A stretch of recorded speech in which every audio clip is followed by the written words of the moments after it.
Hello, everybody. I want this presentation. I'd like to do something a little different. Um, it's I want to extract a dictum or a motto from Scott Kiloby's book, Living Realization. Now, Scott is a non-dual teacher and consulted with him in the past, and he was very helpful in helping me clarify my own experience. That's been a while back, but I'm grateful to him for the help he generously provided and provides. This is excerpted from his book, Living Realization, which he now sells in his website. It's worth, I think it's going for $10, and it's called Living Realization. The website is Kiloby.com. That's KILOBY.com if you're interested. It's well worth exploring. In any case, in his book he repeats this dictum, which I'm going to now quote. I have it posted on my wall here so I see it often. It's three sayings, or three sort of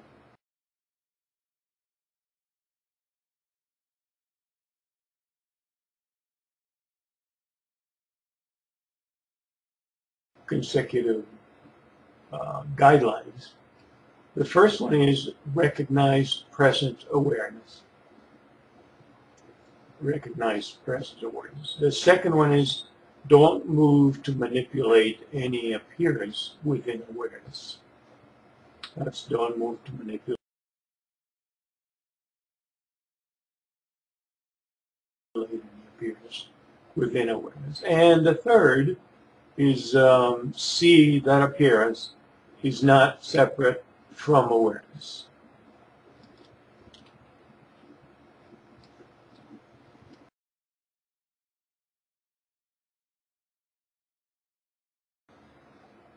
What does this mean? Well, they're good pointers for practice, or sort of maybe effortless effort. It's sort of difficult to, you got to find your medium line where you're not efforting a whole lot, but you're directing your attention, maybe. As we've talked before, strong effort or strong will actually reinforces ego. So a lot of techniques that try to prepare ego or prepare the mind, I guess, as a ground for realization, can become chains actually because of this. So the more perfectionistic you are, the worse it is, I guess. First, let's go recognize present awareness. It's almost a key to awakening. It's looking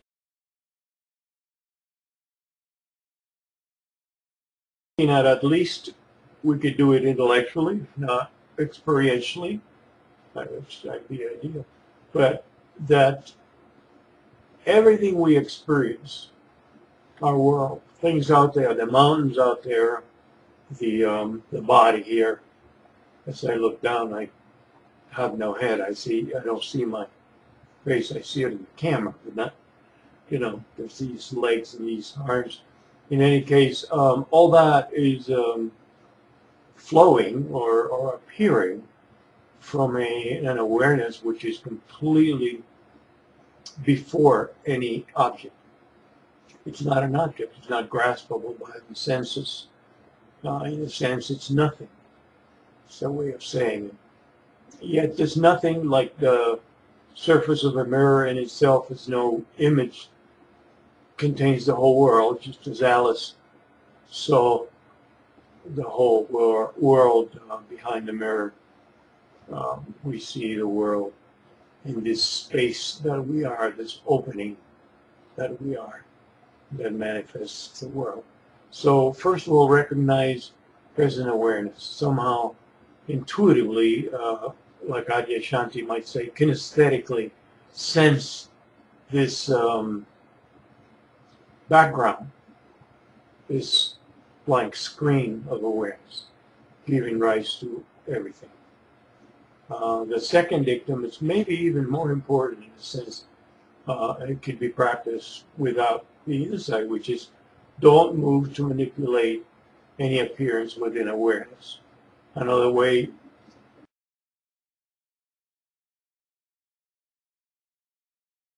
could be saying allow all appearances within awareness.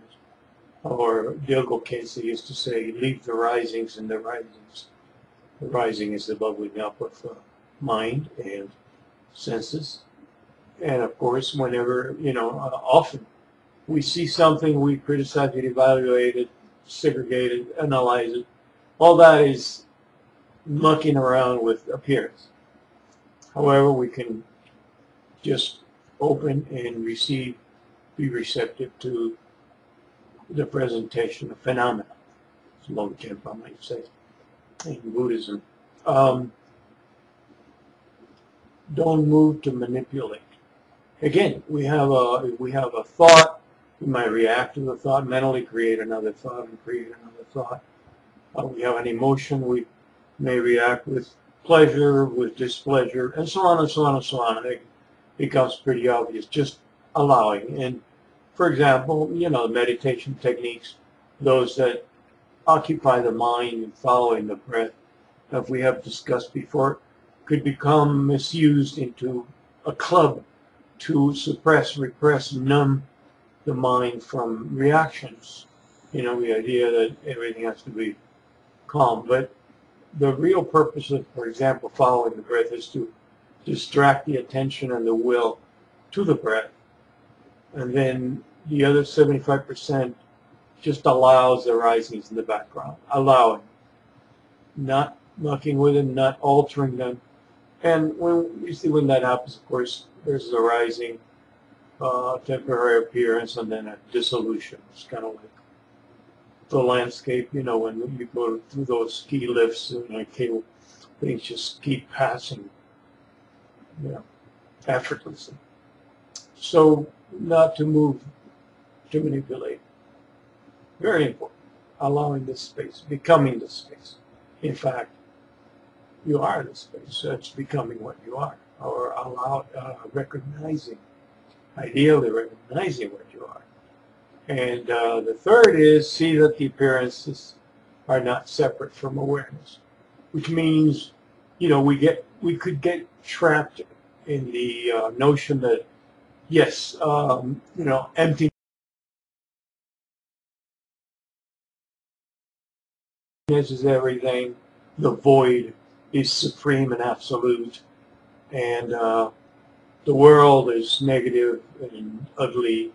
And that's, for example, I think the error that the Gnostics in antiquity did, in spite of much of the wisdom that they presented, at least in their teaching, that maybe the practice realizes, but to say that, the world is negative or evil, that the body must be overcome, when in reality, again, we have the surface of the mirror and the happenings in the mirror, or the space of awareness, which is really manifesting as the multiplicity, the myriad things. So emptiness and form are not different. Emptiness is form, form is emptiness. The old Heart Sutra of Buddhism, form is no other than emptiness, emptiness is no other than form. To the logical mind, it's a paradox.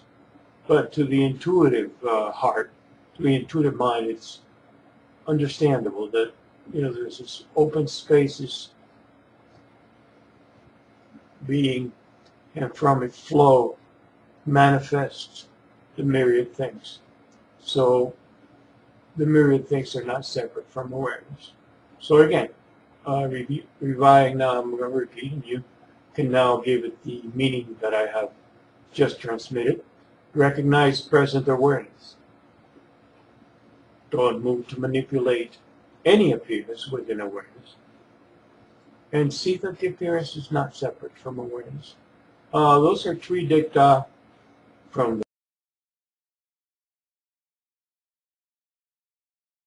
the Latin dictum, the plural dicta. In any case, three guidelines that are excellent. I found them very useful. They have helped me kind of open and move along in the opening. So I wanted to pass them on because I like them, and I like that little book. It has a lot to offer. I'll just give you the advice. Don't just read a book as if it's telling you the truth in the words, but become involved with it and find the truth or the meaning of those words in your own experience. That's what counts. That's what's going to be transformative. Not reading something and saying, oh yeah, this is transmitted truth from a master or somebody who knows, little me who doesn't know. And I'll believe the words. That's a dead end. So experience. Take the words, take the pointers, apply them to yourself like a turnkey to your heart, and allow the experience to guide you. In any case, that's it for now. You take care, and we'll be talking again very soon.